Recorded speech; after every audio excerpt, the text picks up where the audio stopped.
అప్పట్లో ఒబామా అంటే American president Obama స్వయంగా ఈ ఆపరేషన్ కకూన్ అంటే అది కకూన్ కాదు, దాని తర్వాత పేరు మారింది. మన లాడెన్ని సీ కోల్డ్స్ ఎలా అయితే చుట్టుముట్టి ఖతం చేశాయో దాన్ని అంతా ఆయన ఏంటంటే స్వయంగా ఒక తన ఈ మిలిటరీకి సంబంధించినటువంటి ఒక బేస్ క్యాంపులో కూర్చొని మరీ పర్యవేక్షించారు, చూశారు. అట్లానే ఇప్పుడు మోడీ గారు కూడా ఈ సర్జికల్ స్ట్రైక్స్ జరిగిన విధానాన్ని స్వయంగా ఆయన వీక్షించారు, ఆపరేషన్ సింధూర్ని. ఎందుకు అంటే ఇది ఎలా జరుగుతుంది, ఎక్కడ జరుగుతుంది, దీని మీద మొత్తం ఒక అవగాహన.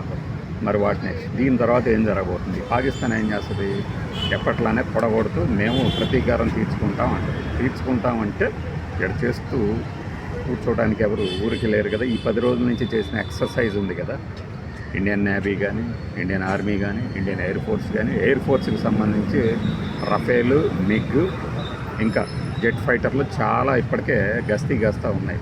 మనం మొన్న గంగావతి ఉత్తరప్రదేశ్ హైవే మీద రోడ్డు మీదే దిగటానికి నైట్ టైం అయినా సరే జస్ట్ టచ్ అండ్ గో తరహా ఆపరేషన్స్ చేశారు. ఎట్లా మనం నైట్ అయినా సరే ఒకసారి దిగి వెళ్ళిపోవడానికి, అంటే ఒక అటాక్ చేసి, అది పాకిస్తాన్ బోర్డర్కి 1000 కిలోమీటర్ల దూరంలో మాత్రమే ఉంది. జస్ట్ మీరు దాడి చేసి వచ్చేసి వెంటనే నైట్ కూడా ఇక్కడ టేక్ ఆఫ్ అయ్యటం, ల్యాండింగ్ అవటం కూడా చేయొచ్చు. ఇక ఇండియన్ నేవీకి సంబంధించి ఐఎన్ఎస్ విక్రాంత్, దీని గొప్పదనం ఏందయ్యా అంటే ఇది మన కరాచీ పోర్ట్ ఉంటుంది, అంటే నౌకాశ్రయం, ఆ నౌకాశ్రయం మీద కూడా అటాక్ చేయగలిగిన సామర్థ్యం ఐఎన్ఎస్ విక్రాంత్ ఉంది. 1971లో అదే చేసింది. దాంతోనే పాకిస్తాన్కి ఇప్పుడు వణుకనమాట. ఆ అనుభవాన్ని గుర్తు తెచ్చుకొని, అంటే అప్పుడున్న వాళ్ళు ఇప్పుడు ఎవరు లేకపోయినా కూడా ఐఎన్ఎస్ విక్రాంత్ గొప్పదనం ఏంటంటే ఏకకాలంలోనే మిస్సైల్ లాంచర్లు, రాఫెల్ జెట్ ఫైటర్స్, ఇట్లాంటి వాటిని కూడా దాన్ని మోసకపోతుంది అనమాట. ఎక్కడికి కావాలంటే అక్కడ, అంటే సముద్ర మార్గం మీదే దాడి చేయాలనుకుంటే ఈజీగా దాని మీద ఐఎన్ఎస్ విక్రాంత్ మీద ల్యాండ్ అవుతాయి. రాఫెల్ జెట్ ఫైటర్లో కనీసం 23, మిగ్గులు ఒక 20, అసలు వీటన్నిటిని మోసపోతుంది. అక్కడి నుంచి టార్పెడోలు, మిస్సైల్స్, రాకెట్లు ఏవైనా ఇప్పుడు మనకి ఉన్నటువంటి బ్రహ్మోస్ క్షేపణలు అక్కడి నుంచే ప్రయోగించవచ్చు. అంటే సముద్రం మీద నుంచి సర్ఫేస్కి, అట్లనే సర్ఫేస్ టు సర్ఫేస్ మిస్సైల్స్ కూడా ప్రయోగించగలరు. ఈ ఐఎన్ఎస్ ఇప్పుడు అరేబియా సముద్రంలో చక్కలు పడుతుంది. ఆల్రెడీ ఒక అలర్ట్ ఇచ్చేసారు, కమర్షియల్ షిప్లు ఏవి తిరగొద్దు ఈ వైపు అని 2 రోజుల క్రితమే. ఇది సముద్ర మార్గానికి సంబంధించి. ఇండియన్ ఎయిర్ ఫోర్స్కి సంబంధించి ఇప్పుడే ఎల్ఓసి, లైన్ ఆఫ్ కంట్రోల్ మొత్తము పాకిస్తాన్ సరిహద్దు మొత్తము కూడా గస్తీ తిరుగుతూ ఉంది. వీళ్ళు కనుక దాటి వస్తే, ఎందాక వీడియోలు చెప్పడం మర్చిపోయా, నావిగేషన్ జామర్లు కూడా తీసుకొచ్చారు. అంటే ఈ జీపీఎస్ కానీ, బైడు చైనా వాళ్ళు వాడిన జీపీఎస్ కానీ, రష్యా నుంచి తెచ్చుకున్న జీపీఎస్లు, అంటే గ్రాఫికల్ పొజిషన్ అంటారు కదా, జియోగ్రాఫికల్ పొజిషన్ సిస్టమ్ కూడా పనిచేయకుండా చేస్తుంది మనం పెట్టిన జామర్లు. ఇది పాకిస్తాన్ నుంచి వచ్చే విమానాలు కానీ, పాకిస్తాన్కి సంబంధించి ఏమైనా. సో దానివల్ల ప్రయోజనం ఏంటంటే అక్కడి నుంచి ఏదన్నా ఇక్కడ టార్గెట్ని గురిగొట్టాలంటే ఆ జీపీఎస్ని ఇది అడ్డుకుంటుంది ఈ జామరు. సో వాళ్ళు కరెక్ట్గా టార్గెట్ని ఐడెంటిఫై చేయలేరు, అంటే టార్గెట్ని ఐడెంటిఫై చేయలేరు, ఐడెంటిఫై చేసిన టార్గెట్ని గురి చూసి కొట్టలేరు. ఇది భూతలంగా చేసినటువంటి ఒక జామింగ్ వ్యవస్థ. అయితే ఇక మనకి మిగిలింది అంటే ఎయిర్ ఫోర్స్కి చెప్పేసాం కదా, అది ఇండియన్ ఆర్మీ సంగతి చూసుకుంటే మనకున్న సైనిక సంపత్తి, అంటే భూతల యుద్ధం కనుక వచ్చినప్పుడు ఎంతంటే పాకిస్తాన్ కన్నా 3 ఇంతలు ఎక్కువ. ఈ మధ్యనే వెరీ షార్ట్ రేంజ్ మిస్సైల్స్ ఇస్లా రష్యాతో కుదుర్చుకున్న ఒప్పందం మేరకు ఆల్రెడీ ఉన్నాయి. కానీ అంటే ఇప్పుడు భుజం మీద మన సినిమా హీరోలు పెట్టుకుని పేలుస్తుంటారు కదా టార్పెడోల్ లాగా, అవి కూడా రీసెంట్గా ఒక 4 రోజుల క్రితం వచ్చేసాయి.